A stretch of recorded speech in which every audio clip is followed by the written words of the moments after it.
తెలుగు రాష్ట్రాల్లో ఎండలు చుక్కలు చూపిస్తున్నాయి. ఎండలకు తోడు అటు వడగాల్పులకు జనం బెంబేలెత్తిపోతున్నారు. దానికి తోడు ఉక్కపోత కూడా తోడు కావడంతో ముసలివాళ్లు, పిల్లల పరిస్థితి మరీ దారుణంగా ఉంది. ఈ ఎండలు ఎప్పుడు తగ్గుతాయని అందరూ ఎదురు చూస్తున్న తరుణంలో వాతావరణ శాఖ రాబోయే 2-3 రోజుల్లో ఈ ఎండలు మరింత పెరిగే అవకాశం ఉందని చెప్పడంతో తెలుగు రాష్ట్రాల ప్రజలకు దిమ్మ తిరిగిపోతోంది. మరింతగా వేడి ఇలాగే కొనసాగే అవకాశం ఉన్నదని విశాఖపట్నం వాతావరణ శాఖ అధికారులు పేర్కొన్నారు.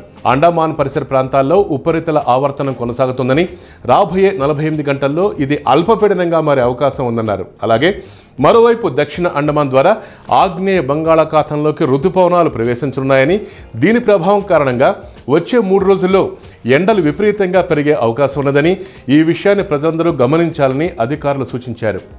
నైరుతి రుతుపవనాలు అనుకున్న సమయం కన్నా ముందే వస్తాయని తెలియడంతో హమ్మయ్య అని అంతా ఊపిరి పీల్చుకున్నారు.